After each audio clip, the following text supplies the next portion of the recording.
from the age of like 14 to like 24, I had lost 14 friends. And some of them died a natural death, some of them died and got murdered. I was just constantly losing people. And this time I'm not moving schools, but I'm still losing my friends.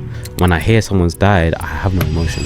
My face goes blank. Inside I feel it, but it's just no emotions. I don't go to funerals. I can't do it. I remember when one of my friends passed away. He passed away on my birthday. We went out, we got into a commotion. He ended up getting stabbed in the heart. But I never celebrate my birthday since then. Today's my birthday, and I could be out here celebrating while his family's probably sitting around the sofa talking about how he was. I just didn't think it was fair. Imagine like going through all of that, moving schools, feeling like no one's hearing me out, then losing all those friends, bad in studies, lost with what I want to do. I just never spoke about it, man. Hello everyone, and welcome to another episode of Raising Humans. Today we have Kairo on the other side of the desk today. Kairo, welcome to the show. Thank you for having me, bro. Thank you for having me, man. Bro, I love what you're doing, honestly. I do love it. And like I said, bro, I love the consistency. And I'm glad that it's not just fathers on here. Like now you can kind of see two sides of the coin. Yeah. No, when we first spoke before, it was in my vision that it's not just fathers, Right. but rather people that can talk about their childhood, and maybe like one day who are going to be fathers, we can talk from that angle as well. So there's so many angles we can approach this from. So firstly, thank you for your time. Thank you for coming. Thanks for having me, bro. Excited for this conversation. For those that don't know who you are, Kairo, could you just tell us a little bit about yourself? Oh man, who's Kairo? I mean, man, look, I'm just in hindsight, bro, I'm just a creative, and that's just the true form of who I am, you know. And what I do in my life is, how do I try and stay creative? So, you know, I'm from London, from not a small place, but it's an area called Barking. Born and raised in the UK, moved around a lot, and then moved to Dubai looking for better opportunities. And as a creative, again, I was just creatively trying to figure out how to stay afloat, you know, how to have the income coming in, how to pay my bills and stuff, especially moving to a new country. There's no support from family here and stuff. So who I am, I'm just a creative, man. I'm a creative director, videographer, photographer, social media, content creator, strategist, and just the brains behind a lot of creative that you will kind of see but might not think it's me. You said you're a creative, but at what point in your life did you know that this is who I am? Man, I think look, to give a little background, throughout school I wasn't very academic, you know. I was just about scraping the C's, you know, and that was me trying my hardest, you know, to get the C's. And that's me like trying to study the night before, the week before, trying to memorize as much as I can, just to in the end come out with a C. And that was just me throughout my whole school life, you know, even through just about made it to sixth form. So I got to stay in the same school, again scraping through C's.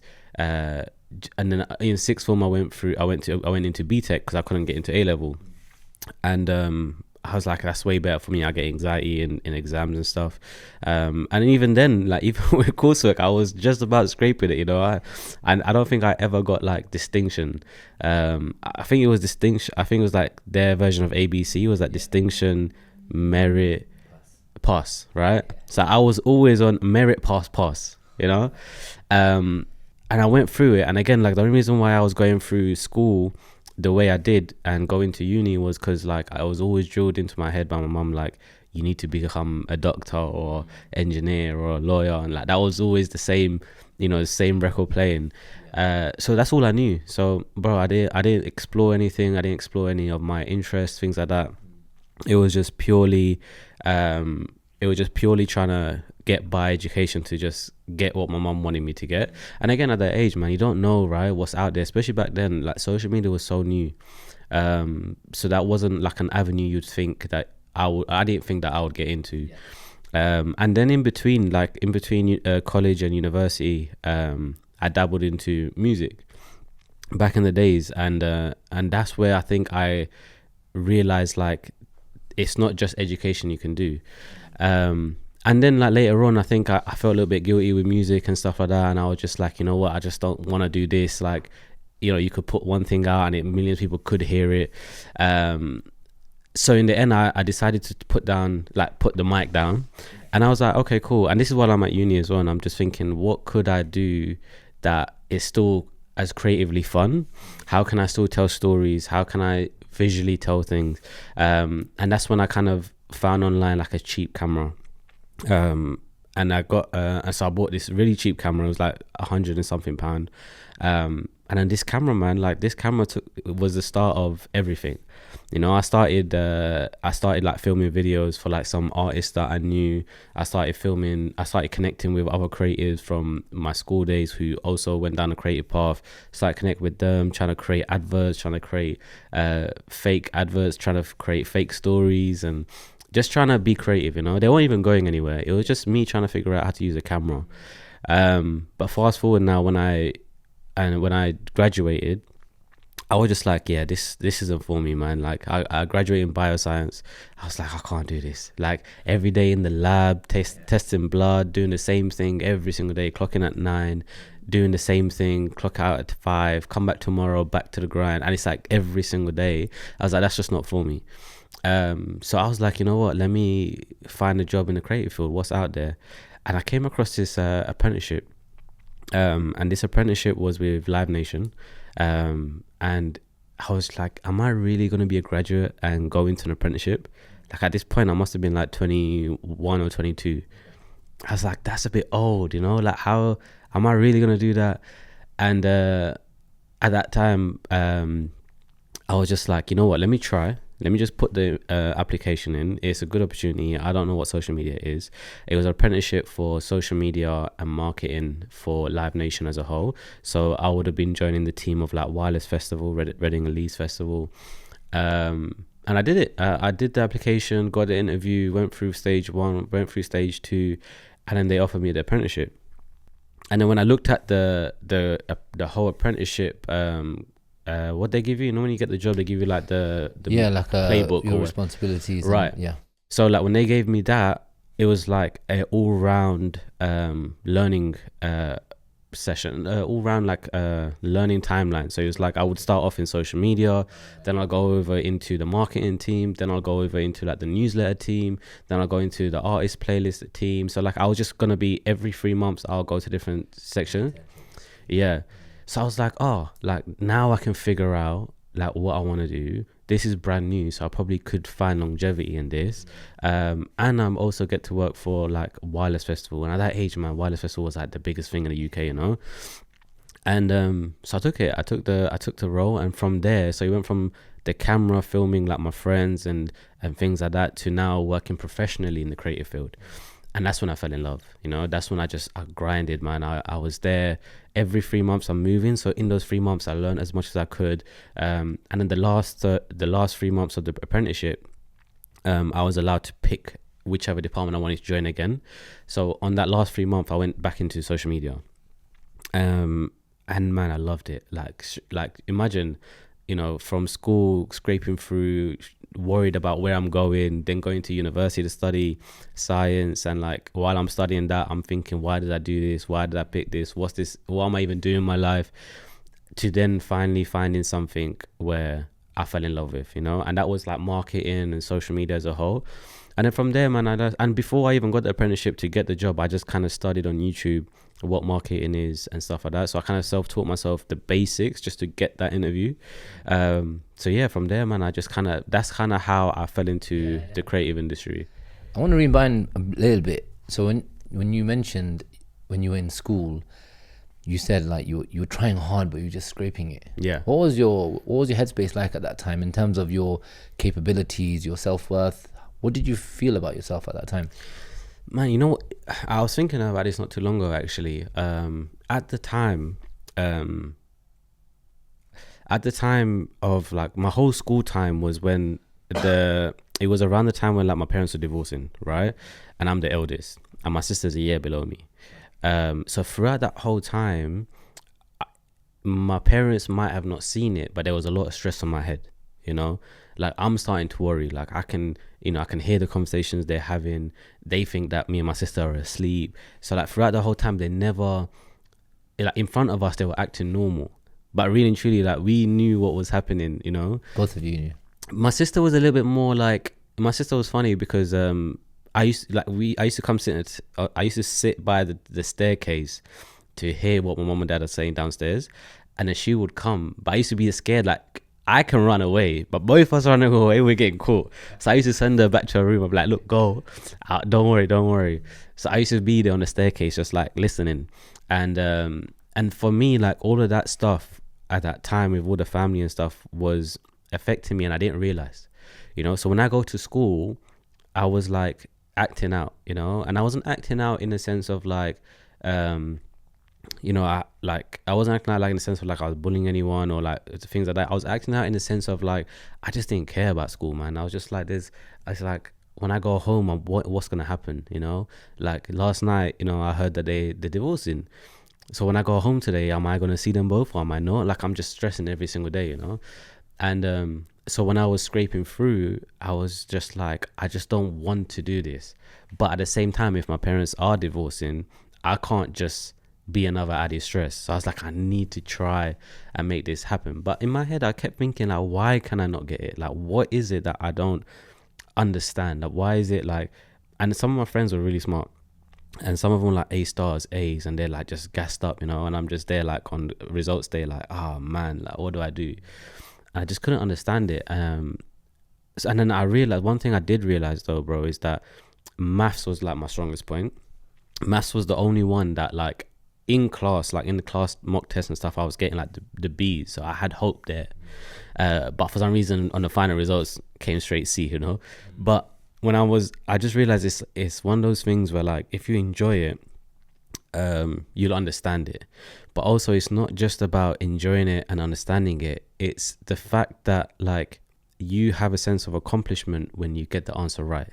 And with maths, it was just literally maths. It was calculations. I didn't need to memorize, you know, the history of X, Y, Z. I didn't need to memorize what atoms was. I didn't have to memorize words, you know. It was just, okay, this is numbers. How do we calculate it?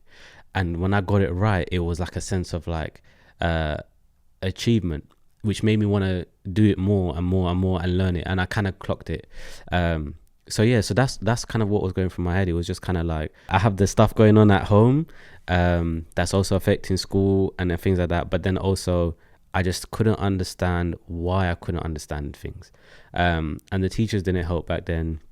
I just remember my English teacher, man, she used to just kick me out, you know. I used to ask questions. I used to be like, you know, why would Romeo do that? You know, why would Romeo go through all of that for it to end like that? And she just didn't like the question, and she'll kick me out, you know. And I remember like being outside, like, and again, I missed out a lot of my English classes because I was stuck in my head teacher's office. She used to kick me out, so I did my whole English GCSE sat in my head teacher's office. I wasn't allowed to be in class with them, and I was just like, it's just questions, you know, like, fine, it might sound stupid to the teacher, but like, I genuinely just curious, you know, like, why? And I guess that's what kind of got me in trouble. So yeah, like, I don't know if I answered the question, but no, you did that kind of just was in my head. Just like, what was your head like at that time? And you Yeah, did. yeah. I just feel like when you hear your story isn't the only one where the school system or the curriculum has let young people down a lot. By that, what I mean is, and I gave this analogy previously, is like Albert Einstein said that if you judge a fish on its ability to climb a tree, it will live its entire life thinking it's stupid. Right. And I feel like we do that a lot with students. This is the only way we can gauge your intelligence, is by sitting and seeing how much you can memorize and then regurgitate on an exam piece of paper. And lucky for you, like you're later on in life, like you alhamdulillah, you've been successful, but there's many students where their self-worth is beaten down so much that for the rest of their life they will do something a lot less than what they are capable of. Right. And I am a firm believer that every single student that comes to my class, they all are good at something. They're all geniuses at something. It's just our job together to find out what that thing is. And like you said, if you don't have passion for something, you're not going to be able to, you know, thrive in that area. Right. You know, you might be intelligent and you might get an A, but you're not going to thrive in something if you don't have that passion. And I spoke with like Shabs, we were talking about Shabs, and he was doing accounting when he was younger, but he didn't have that passion. And then he got into barbering, and he just went all in, watching YouTube videos, looking at the different things that they use, the equipment and the clippers and different styles, and he was like, in my free time, that's all I was doing, just going through YouTube. When you have that passion, you'll go that extra mile, and you'll become a master in your craft. Whereas a lot of students, I don't feel like, and even parents, I feel they don't understand that, and they'll have that. Even now, you got to be a doctor, you got to be like an engineer. There's like a few things that is the epitome of success. Whereas for me, it's not like that. It's for me as a father, I need to find out, okay, what are you good at? What do you have a passion for? And then I need to be able to nurture that. Because then that's where I feel like he's going to be successful. And even like with Shabs, people, even something like barbering, where most people will think, oh, it's a simple career, but if you become a master at that, you can become successful and become very wealthy at it as well. But I'm just so happy that you managed to find your way out, whereas so many students didn't. Yeah, man. I mean, honestly speaking, like, I think it's a forever journey, man. Like, the position that I'm in now is I'm like, right now, today speaking, I feel like I'm in the same place as I was when I was 16. You know, like, I feel lost. You know, like, again, to a lot of people, I guess success could mean, you know, money. It could mean owning a brand or a business. It could literally mean having the car of your dream and things like that. And I think for me, it was just never that. And I think this is where my downfall is that I've always kind of chased fulfillment. So where I am today is just like everything that I've done up until now, it just hasn't fulfilled me, you know, like it hasn't satisfied my urge of being a creative or where I want to be in my career, you know. And now that I recently turned 30 years old, I'm just kind of like, oh my God, like I'm at a point now where like I'm a grown man, you know, and if I haven't got it figured out now, when am I going to get it figured out? Which is one of the reasons why I really love Dubai, is because you have so many people here that are doing amazing things, but at the same time, some of them feel the same way as I do, you know. So like, again, like it's just, for me, it was never about the money. If my bills are paid, petrol's paid, and I can eat, I'm good, you know. Like I rarely buy clothes for myself. The only time I buy clothes is when I go home to the UK. I'll just quickly stock up on a few clothes, but you will never see me buy like I don't do the designer stuff. Even on social media, I will never showcase my possessions. You know, I don't show certain things that I own, where I live, what I drive, things like that. It's just not my thing. For me though, it's always been like the work that I do, does that resonate with people? Are people seeing me as talented? You know, because that's my life work, you know. That's what I spent the last 20 years trying to figure out, like where I want to be here in this position. So I totally understand. I think for those kids, man, like I see in my brothers as well, it's just kind of like they're gonna do what they think is best, you know, like especially with social media today, man. All these crypto gurus and these courses and stuff is kind of like trying to show them like you can make £1 million tomorrow. Realistically, man, it's just putting them in a deeper hole. And I think with these kids, it's just like, aside from school, you might, again, school is like, even to this day, I tell my brothers, I'm like, look, you know, where I am today, everything that I've learned in school, I've never used. And not in terms of what I learned, but I mean like the paper. You know, no one's ever asked me how many GCSEs have I got till this day. No one's asked me what my degree is, unless I'm going into that professional field. But there's so much more things you can do in life other than the professional field where you need a degree and stuff. So I waste your time doing that. Is spend your time, like that time that I was in uni, children now and kids now could also spend that time figuring out what they want to do to set themselves up, you know. And with the internet, with opportunities and again, it's not, the UK might not have as much opportunities. Explore, go out, go see what there is around the world. Because I realize, man, when you travel, it opens your eyes. Like every country you go to opens your eyes, you know. I went to Zanzibar, and when I went to Zanzibar, I realized, like, just pondering, you know, just pondering there, and I realized like everything in this life is simple, you know, and we make it harder. So, Faisal Chowdhury from Freshly, I remember when I started practicing, he told me, he was like, God didn't make religion hard, you know, we make it hard. And I think it's the same thing with life, you know, we just make it hard for no reason. Why do you need 10k? If your bill is 1k, first get the 1k, you know, and then anything surplus is enjoy life with. People are here trying to chase 10k a month, And it's like, okay, but your bills right now, what do you need? £600 a month? Chase that, you know? And I promise you from there, it gets so much easier. And I tell my brothers this all the time. I'm like, stop chasing the 10K a month, man. It's just a number they put on YouTube for the views. Like, what is your bills? You know, get that first. And I promise you, when you feel like you can pay your bills and then the extra £100 after. So if your bill's 600 and you make 700, that extra £100, you're gonna feel like, you know, let's go out to eat, mom. Let me take you out to eat, or to your wife, let me take you to eat. Let me get you this. Like, you'll feel, you know, the barakah in that £100. Yeah. But trying to chase a 10,000, you're setting yourself failure straight away. And that was my mistake. When I was younger, that was me, man. And I need the $1 million. Yeah. And this is something that I think about quite a lot. Is like, okay, like me chasing something for a better future. What if I die tomorrow? I didn't even get to go skydiving, for example, you know, whereas I could have went today, and that's something checked off. But where I'm trying to wait off, I'm trying to make $1 million so I can live the peaceful life in the future. If I die tomorrow, all of that was for nothing, you know. There's things that I could do today that will bring joy in life, you know, things that can help other people in need that I can do today. Why am I waiting later on, you know? And I think about it a lot, because I'm just like, and plus, you know, after a certain age, your mobility is gone. So what can you really do other than chill out, you know? So like when that time comes, inshallah, I'll think about it. For now, it's just like, of course, you know, do the smart thing, have savings, you know, like, because you just never know what life, COVID could happen again and things like that. But aside from your savings, like, enjoy, you know, like, I think the way I see money, man, it comes, it goes. You can never hold on to it, regardless of what you try to do. So just, if you like something, buy it. You know, if you want to feed your family, feed them. You want to buy something for your kids, your mom, your dad, whatever, just do it, you know. And I feel like it's one of those concepts of the more you give, the more you get. And I think if people did kind of put that more into their life, like, it would work. And that's something that I'm trying now as well, like trying to give more, you know, like, even if I don't have it, I'll figure it out, you know.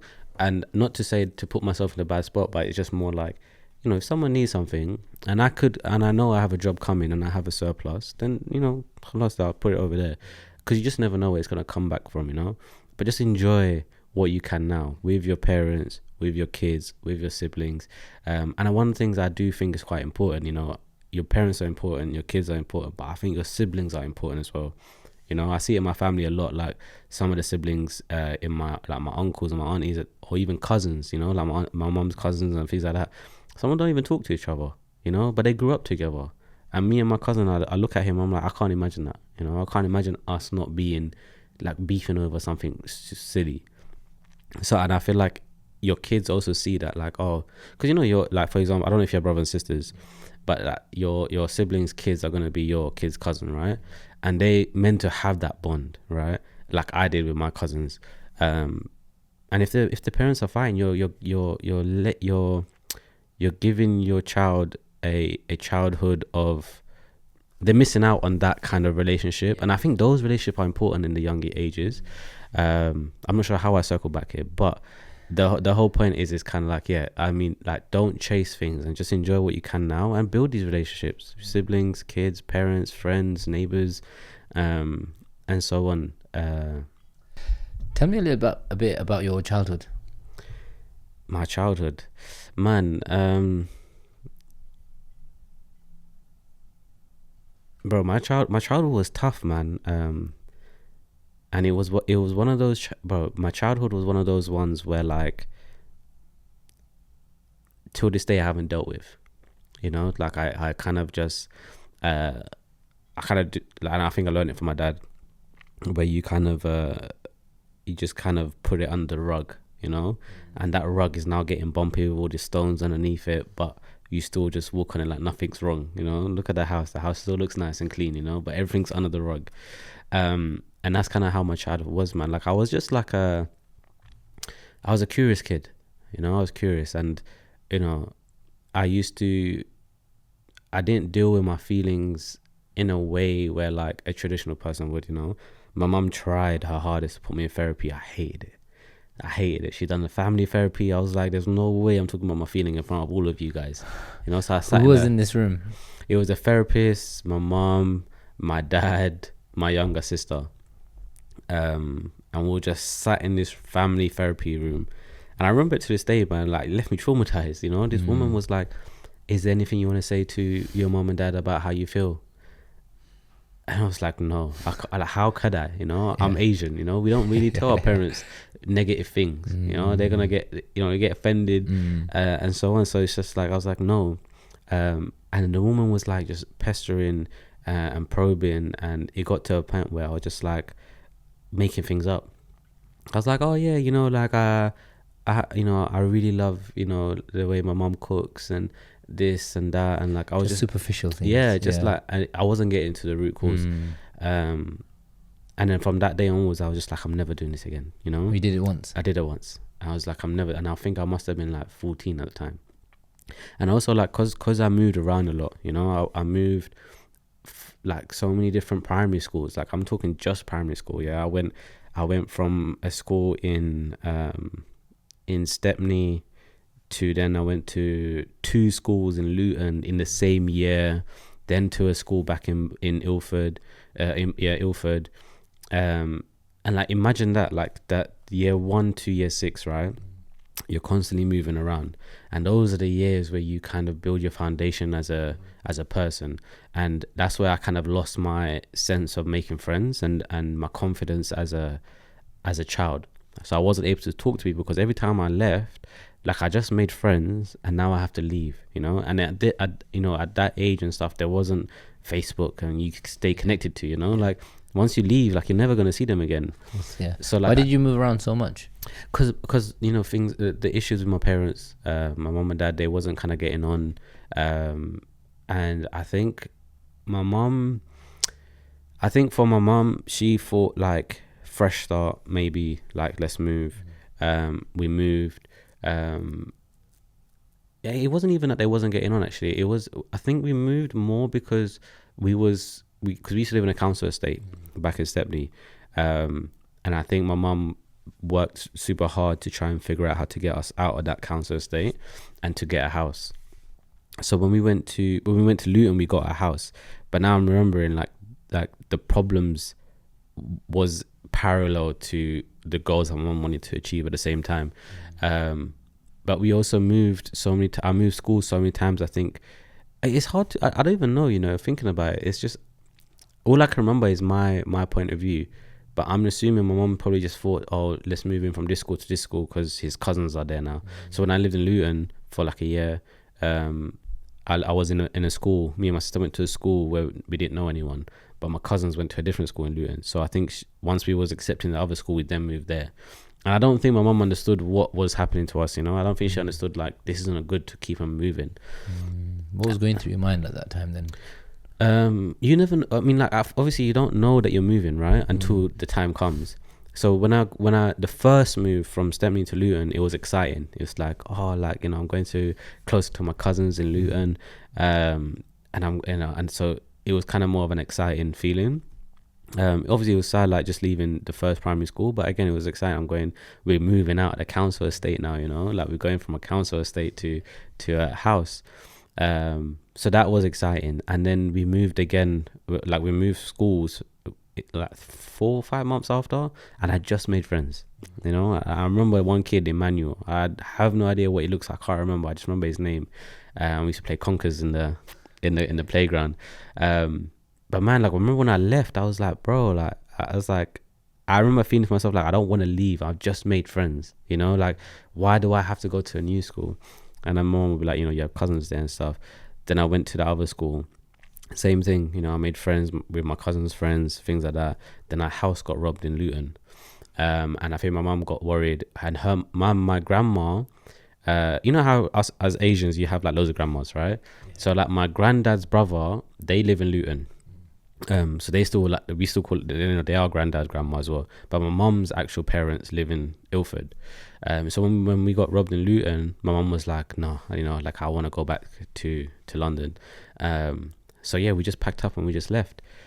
Came back to London, and again we moved schools, man. And this was the one, I think, that changed everything. Because when we came back to London, that's when like the parents divorced. My school life was coming down. my whole secondary school was just like bad, um, and so on. So yeah, man, like my childhood was very like up and down, but a lot of it was just me harboring everything. You know, I never really spoke about it. Like I think I only started speaking about it in my adult years, um, but yeah, I never really spoke about it. And also like when I was in high school, man, like throughout my whole from the age of like 14 till even till last year, technically last year, but let's just say 14 to like 23 or 24, I had lost 14 friends. You know, some of them died, some of them went jail, and so on. Some of them also moved away. But in terms of like the people that I've lost, some of them went to jail and some of them died, and some of them died a natural death. Some of them died and got murdered. Um, so it was just kind of like I was just constantly losing people, you know. And this time I'm not moving schools, but I'm still losing my friends, you know. And how did I go from like, you know, a group of like 15 friends to down to two, you know? Like it was such a hard process because you can't, and which is one of the reasons why like when I hear someone's died, I have no emotions, you know. I don't go to funerals, I can't do it. I don't when someone says they died, my face goes blank. Inside I feel it, but it's just no emotions. So like all of that, man, like, and bear in mind throughout all of that, I'm not even talking to anyone about it. I remember when one of my friends passed away. He passed away on my birthday. We went out, we got into a commotion, and he ended up getting stabbed in the heart. And which is why, and since that day I've never celebrated my birthday, you know. When I and also like, you know, after I got married and stuff, like my wife wanted to celebrate birthdays and stuff back then, but she knows like I don't celebrate for a certain reason. But I never celebrate my birthday since then, because I was just like, today's my birthday and I could be out here celebrating while his family's probably sitting around the sofa talking about how he was, you know, good things about him and stuff like that. I just didn't think it was fair. And imagine like going through all of that, moving schools, feeling like no one's hearing me out, then losing all those friends, bad in studies, lost with what I want to do, started losing my eyesight as well, in terms of like needed to wear glasses, but I wouldn't tell no one. So I'm just like, everything just like blurry. And I never told anyone about it. Like I never told my mum. Anytime my friends died, I never told her. I never told anyone. I didn't tell my sister. We just dealt with it, you know. And I'm sure like some of my friends as well, like probably did the same thing. So we kind of had shared trauma in that sense, but I just never spoke about it, man. And I think to this day, like some of those things, I think because I didn't deal with it, creep up. But yeah, man, that was kind of my childhood in a nutshell. Yeah. Why do you have such an aversion to death, or just everything around that? Because man, I think it's because it almost started to once like 4 or 5 friends started passing, right? Like it just started feeling normal. It's like we kind of got to this, like I got into this mind frame of like, okay, I'm going out today, I might not come back, you know. And I also had this mind frame of like, you know, God writes everything. So if I'm meant to die today, then I'm done today, you know. So when I used to go out and I used to fight with that in mind. I was like, all right, like I used to go aggressive. I used to just be the first one to run into the group, because I was like, if I'm gonna die, I'm gonna die, but if I'm not gonna die, I'm gonna survive this, you know. So I used to run into the group and start fighting and so on, and alhamdulillah came out of it, you know. But I think it just started to feel normal, you know. We started to have this mentality of like, okay, if we stepping out today, one of us might not make it back, you know. And also, and so like the first few kind of died from murder, right, and commotion and stuff, and then natural death started happening. Like one of my friends, he died not natural, but I mean like it wasn't nothing to do with the lifestyle we had, but like one of my friends went to Pakistan, and he died in a car crash, and I was like, whoa, you know, like that's not how we thought you can die, you know. We thought we all die here. What just happened? And then another friend of mine died in his sleep. His mum said something like he complained about a headache and he just didn't wake up. Again, it was like, whoa, like damn, like this is also a way we can die. And it just started scaring me, you know. And things that scared me, I just kind of like, again, put it under the rug, man. It's just another pebble in the rug. So I just didn't want to face it. and I just started getting numb to it, you know. And then my uncle passed away, and when he passed away, it was like, oh my god, now family members can die, you know.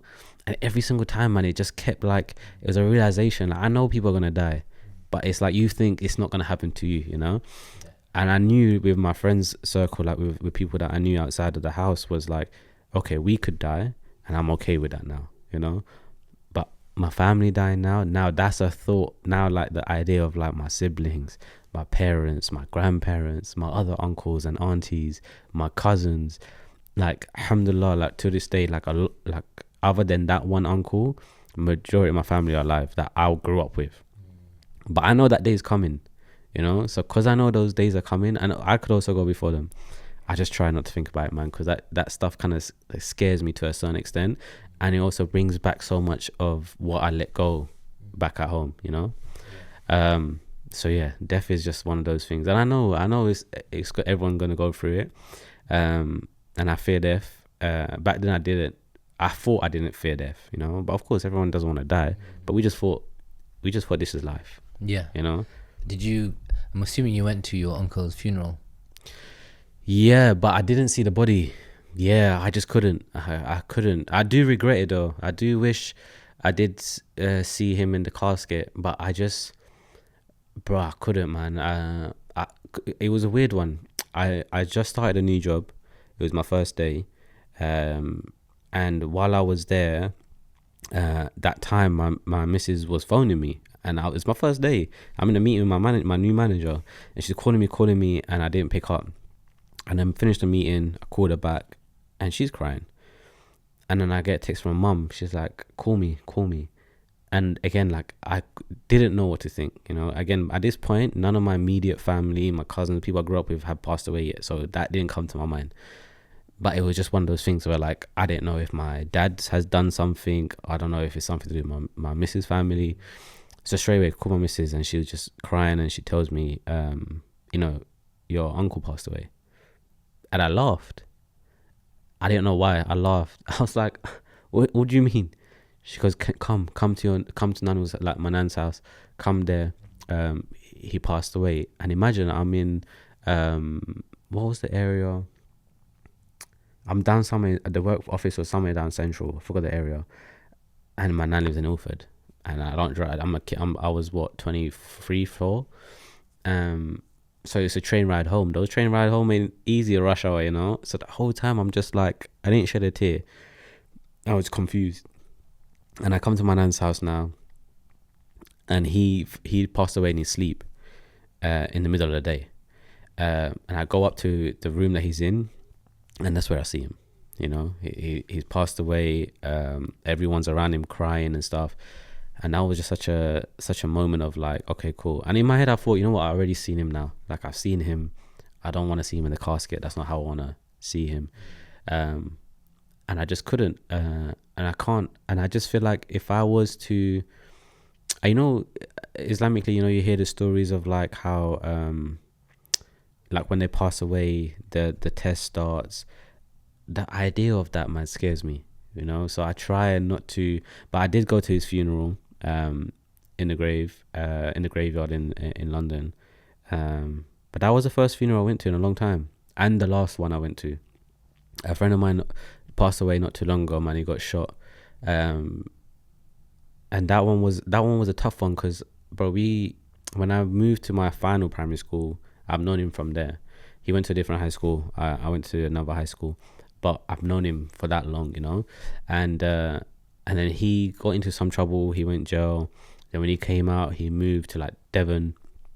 He moved to Devon, and then from Devon he went to Bolton. So like we didn't see each other as much, but we stayed in touch. But it was someone I grew up with. So it was one of those things where like we wasn't in connection once I moved out here. But man, when I got that message, it was last year, so I was 29. I was like, man, you know, at 29 I could still get calls like this, you know. I thought we outgrew it.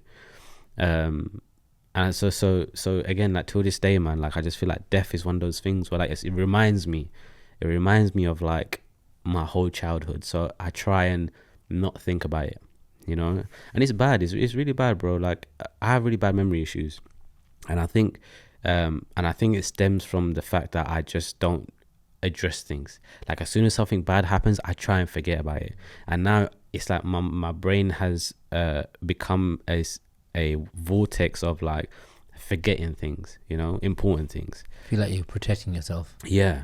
And I forget so much, to the point where, like, the other day I was sitting there trying to just like go through like everyone that I lost, and I forgot some of the names. Can you imagine? Like, these are my friends, my boys, some of them were like family. But I suppressed it so much and never spoke about it since they passed. I never mentioned them since they passed, that I've almost forgotten their name. You know, I can't forget faces, but I was like, how can I forget his name? You know, and I realized, man, death is one of those things that I really avoid. You know, no matter who it is, friends, family, etc. Like, it's just, yeah, because I know it's coming for everyone. Yeah, you know, and we can't get away from it. I feel like I'm the opposite, where like you try to hide away from it or just try not to think about it. For me, my biggest fear is that death comes to someone very close to me and I'm not ready. So I do the opposite, where I'm always imagining, what if this person passes away? All right, what's my life going to be like? How's that going to affect me, everyone else around me? All right, what am I going to do? Like, thinking about it in terms of like logically. Yeah. All right, cool. I'll make sure this happens, or we'll do this, and we'll make sure this happens, and we'll sort this out, and the kids will be okay because I'll make sure this happens, or like whoever it might be. And I'm always trying to plan, because I feel like if something happens and I get that call and I'm not ready, or I've not thought about it before, Yeah. then I think I'm just gonna get like thrown for a loop. Like, Right. okay, Right. I want to make sure I'm ready. Yeah. I like to make sure that anything that comes, I'm ready for it. You know, and it just scares me that if I've not thought about something, I need a contingency plan. Like, all right, cool, this person's gone now. Yeah. All right, what's the next step? Who's it affecting? What can I do to make sure that they're okay? How is that going to affect my life? How can I make sure that, you know, somehow I, you know, Can fix it. Yeah. like that. And I just like, yeah. But you're right. For me, I feel I need to think about it, because if I don't, then I'm going to be in a worse off position. Of course, and I think being ready for it it means different things for different people. Like, for me, being ready for it means like keeping my distance. You know, I don't want to be so attached. And again, like me, the way I grew up, like my mom and dad, I think because they had their own issues, they didn't give us that I think, is it maternal love? No, I forgot the name, but they didn't give us that attention. They didn't give us that love, in the sense of like, we can count on them about our feelings. You know, we can always count on them as our parents, but like, we couldn't count on them like, I got an issue, mom, this is what I'm going through, or dad, this is what I'm going through.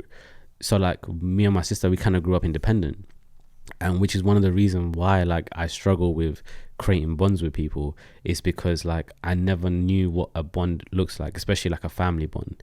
You know, I was able to move to Dubai without thinking about how that can affect anyone else, because for me it's just like, I grew up alone technically. You know, my mum never asked me like, how's school, how's things going, da da da. My mum never sat down and hugged me or kissed me at those vital years.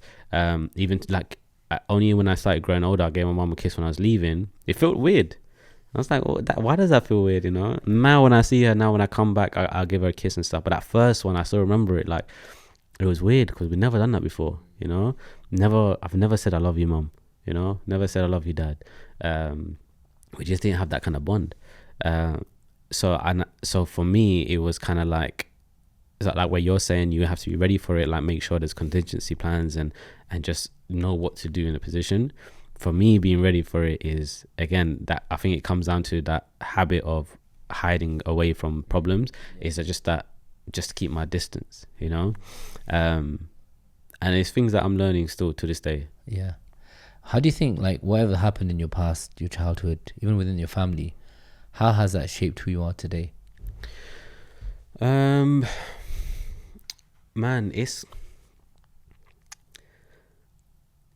hard to it's kind of hard to see how it shapes you today. I think I can tell you all the bad habits that it's definitely I got from my childhood.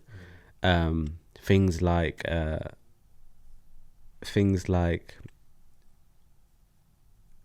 not dealing with problems face on. Things like feeling like I could please everyone. things. One of the things that I hate about myself, yeah, but I know I'm so good at, is that when I'm outside of the house, everyone, I can be a loving guy in the sense of like, I know if I meet someone, I can pay attention and we will have a great connection. When I meet someone else, they know I could be great fun. I can be a laugh. I'm always joking around, having fun. And the moment my right foot enters my house, that kind of costume comes off and I'm just like brain dead again. I'll sit in front of the TV for hours. I'll watch TV, not trying to think about anything. I rarely talk, or I'll be scrolling on my phone, or I'll be working, you know. And I hate that about me, but I love the fact that I could do that as well, you know. But I just wish I was like who I am outside of the house. I wish I was like that inside the house too. What's stopping you? I think real life for me is inside the house, and just reality is inside the house, and fantasies outside the house. You know, I'm only gonna see you for an hour. I can handle, my social battery can handle you for an hour, you know. And then once I go home, I got to recharge and stuff. Like I can't do it 24/7. And again, that's just like an hour. So I can do that for an hour, and you're going to be left with a lifelong impression, and I just go my way, you know. Whereas in the house, who's there to impress, or who's there to show that side to? No one. So I think my true self comes out there sometimes. Have you thought about Kairo as a father, and what does that look like? Man, you know what's funny, bro? I'll tell you this. For so long, I've always wanted to be a dad, but so long I didn't want to be as well, because everyone, and I've grown up, and like, imagine this. I'll tell you like this, right? The friendship group I have now, every single one of them, except for two, don't have the dads in their life, you know, including me. I have my dad in my life now, but back then I didn't. And the other two that have the dad in their life, alhamdulillah, bro, they're like, I can just see that their life is a lot better than the rest of us, you know. And I don't know why that is, but it's just comparing someone that doesn't have a dad and someone that does have a dad. Now for me, I can see us lot here that don't have a dad have certain characteristics that scare us, whereas those that have a dad have characteristics that excite them, you know. Like these two, one of them has 2 kids, the other one is looking to propose to his missus and have kids. This group here is just, one of them has a kid, his baby mom's not around, the others don't have kids, and they're just lost in life, you know. And it makes me think like, okay, I don't understand what it's like to be a dad. People like Faisal, people like Omar, some of my other friends, they will all say to me, you learn on the job, you know, like Allah puts barakah in it once you have kids. And I totally understand that, and I totally believe that. But there's also a fear of, how could my dad just not care, get up and leave, not be the same advice of like, when you have kids it's gonna be fine. Like, did he not, like, isn't that still the same rule for him? But why is it, do you get what I'm trying to say? Like, it's if that's the rule, why didn't it not work for my dad? Why did it not work for my friend's dad? You know, my dad was okay to just go up and leave, you know, and do his own thing. And I'm not saying like I'm scared I'm gonna do that. I'm saying like, I didn't learn what it was like to be a dad from him. So me now being a dad, my worry is, am I gonna be like my mum, where like, I don't know how to show love, even though I do have love, do I not know how to show love? Am I gonna be like my dad, where like everything's fine and you can do whatever you want to do? In reality, there's no support there, or be able to provide, you know, or even be able to speak to you about my feelings, or you speak to me about yours. Things like that scare me. But man, the way life works is a blessing, man. I got a cat recently, and man, I'm just like treating it like my daughter, you know. And it's just making me think like, you know what, maybe I'll be okay, you know, maybe I'll be okay. This is a trial run. Yeah. And it's, alhamdulillah, bro, like I have good friends now based here that have kids, and I see how they are. You know, podcasts like yours, like I feel like it's just I think you're forever gonna learn, man. I don't think you'll ever have the answer directly, and I think you can only just fall on people that are in positions that you might be facing that you can ask for advice. So inshallah, bro, I do want to be a dad. I want 3 kids, inshallah. I don't want to drive no 7-seater. That's not the dream. But yeah, I do want to be one, but it does scare me. Yeah.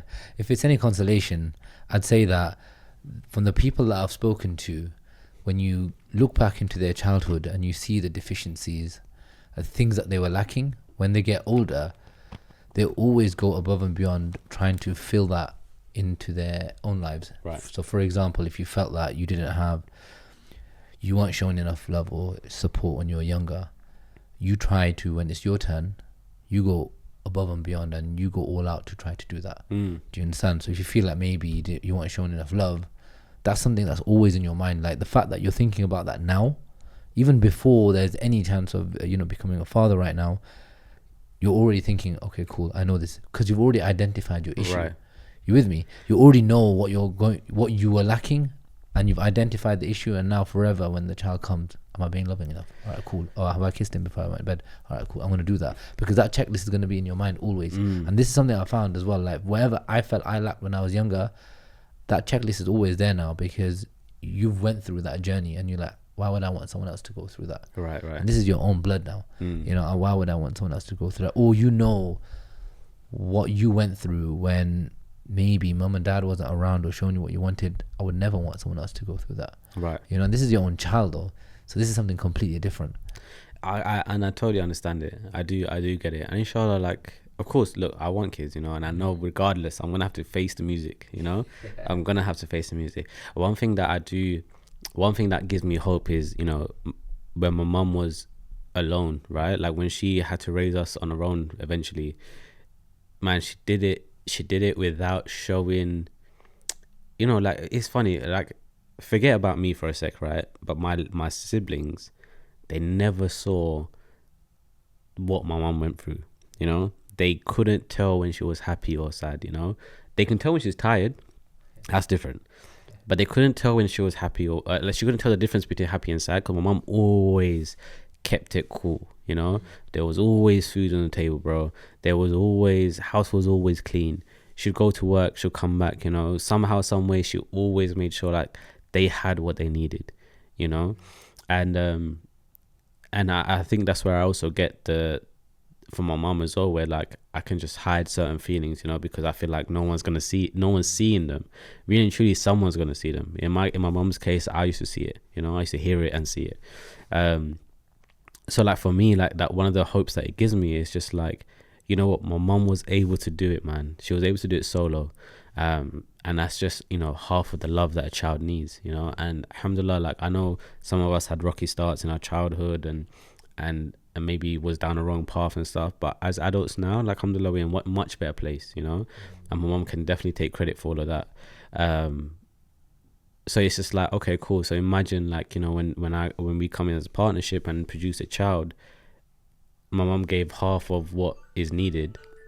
Then if my mom gave half of what's needed, then if two of us can give it, and again, it's not going to be solely as, of course, fathers are important, mothers are important as well, and I've kind of noticed a trend where like the daughter loves the father more and the son loves the mother more. So depending on who you have, different spouses are going to have different level of responsibility. So I understand these things. I think it's just more of the fear, it's like driving a car for the first time. You don't know what, and especially when you're learning manual, there's too many things happening at once, and eventually you don't have to think about it. So I definitely do see it, and a lot of my friends now, I think we're at an age now where a lot of our friends are now starting to have kids, so it's making us want it more. So yeah, like I think I do trust God though. Bro, I think you're gonna be an amazing father, man. Inshallah, bro, inshallah. I hope so, man. Again, and I think it's I think you just have to learn, and I think parenthood, because my mom's still learning to this day. My mom's learning how to manage my youngest brother, understand his feelings. He's the last one to get married, so he hasn't got married yet. And he's young, so like my mom's always constantly learning. My adult life compared to their adult life's different. I was independent. I never bothered my mom about my problems, whereas they bother my mom about problems. Because people, I think sometimes we forget that mom and dads are just human beings, and they're going through their own journey. Right. And maybe like what she was with you, she's learned from that, and she's trying to become better because that's her journey, right? Right. And now she's reached a stage where, okay, cool, like, people can go to her now and get advice and just trouble her with problems, like you said. 100%. But you know what's funny? Like my mum's, it's a generational thing. My mum feels the same way I feel about her parents. Or her mum specifically. Like she feels like she didn't receive that love and that care like she did with her dad. And my grandparents are still around, and they're super loving to me as a grandchild. But my mom feels like it skips her and goes straight to us. And then there's us feeling that about my parents. Imagine our kids feel that, and imagine my grandparents feel that about their parents, and it's just things that haven't been dealt with. So usually we have a closing tradition on this podcast, but I'm going to switch it up a bit. Okay. So and it's going to be a question similar which you ask Umar. And so what I want you to do is, I just want you to think back to when you were a bit younger. Yeah, and I'll paint a little picture that you're Kairo, you're 14 years old. You're sitting at the bottom of those stairs. You're listening to that discussion, that conversation. But you are who you are today. And you see that little Kairo, and he goes back into his room. What advice would you give to him at that time that you wish someone came and gave it to you then? Man, that's a very good question, bro. That's a very good question. What would I say to him if I saw him at the bottom of the stairs, going back into his room after hearing whatever that discussion was?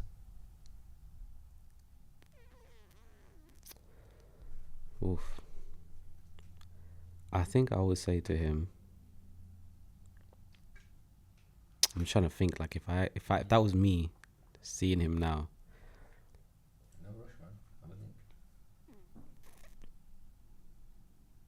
See, this is where my mind goes into two, because like I said, when I'm at the house, I have that facade. That if you're talking about that Carol that's outside the house, I was like, listen, bro. I was like, listen, kid, forget about it. Just go to sleep. It's not your stress. Inside the house, Carol. The inside the house, man. I would just be like,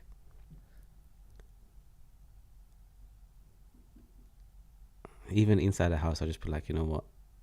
I don't know. This is hard, bro. The real reason why I'm asking is that there are children that are today going through that, and everything you went through, they need someone that has gone through that to actually give them that advice, because no one else is going to give it to them. You know what I would say? I would say focus on you. Your parents are grown. They can handle whatever they're handling. Seeing it now, like as an adult now, right? I can understand it. As a kid, I didn't understand. But I would say, you know what? Worry about you.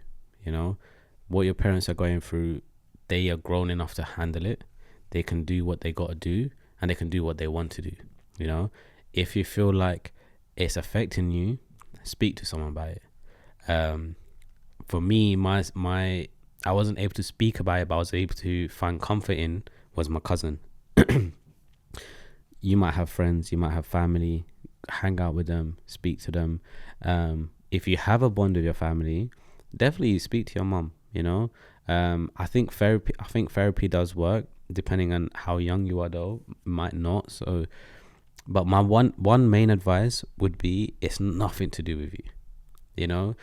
Whatever is happening between your parents has no correlation to you. The only difference is that you're hearing the problems and you're feeling the fear that one of your parents is feeling, or you're feeling the fear of the unknown, that what is going to be happening, and that's normal. But in hindsight, it's nothing to do with you. Focus on school, focus on your passion, focus on what you want to do, and find someone that you can speak to. I think that's important. Find an outlet. I don't know if it's journaling, I don't know if it's going to your cousins, going to your friends, therapy. If you got an auntie that you're close to, your grandparents could be one as well, your uncle, anyone that you feel like you can speak to, go speak to them. I wish I did that. I wish I spoke to, I wish I took the opportunity when my auntie would ask me, are you okay? What's going on? Do you want to talk about it? I wish I never said no. I feel like they could have at least given me a safe place to go when I didn't feel like I had anywhere to go. You know, I probably wouldn't have been on the streets if I had told my auntie I wasn't feeling good about things. She could have been like, you know, come to my house, come eat, come for lunch, come for dinner, stay, you know. But I never allowed them the opportunity to do that, which is why I ended up being somewhere else. So yeah, find your outlet, find what you want to do, and just remember it's nothing to do with you. You know, we always think it's about us, like, you know, or not even about us, but we always think we're involved, but we're not. You know, we're just kids. What are we to do with that situation? You know, they're not divorcing because of you. You know, they're going through what they're going through because of their issues. So I wish I did deal with things at that age, but again, everything happens for a reason. I also believe. Bro, that's amazing advice, man. Bro, it's been an amazing journey. Anyway, sorry, not all. You've added so much value to me, to my audience, hopefully to some of my students as well, for sure. And even if one person can benefit from this conversation, or one student can benefit, you know, that's all I want from this. Right. That's all I want, man. So thank you so much for coming down, you know, giving us your time and just being open with us, you know, and I really, really appreciate it. No, bro, I appreciate you, man. Thank you for giving me the platform, giving me the space, and always, bro, and always showing love, you know, like that's the main thing. I think I appreciate you always showing love, whether I was a fit for the podcast or not. Like, bro, you showed me love, and I think that is what goes a long way. And I need to get in writing now, man. When you have your first child, after the year goes, we're gonna come back over here. Inshallah, bro, 100%. Even if I'm not here, bro, we'll do it somehow. Yeah, I mean? But I appreciate you. Thank you so much for having me, bro. And inshallah, bro, I wish you success in this, bro. Inshallah. Thank you very much.